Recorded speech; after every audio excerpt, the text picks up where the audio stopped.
ياسين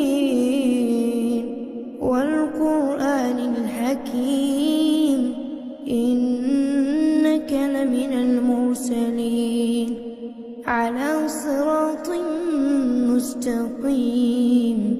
تنزيل العزيز الرحيم لتنذر قوما ما أنذر آباؤهم فهم غافلون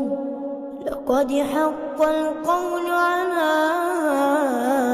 أكثرهم فهم لا يؤمنون إنا جعلنا في أعناقهم أغلالا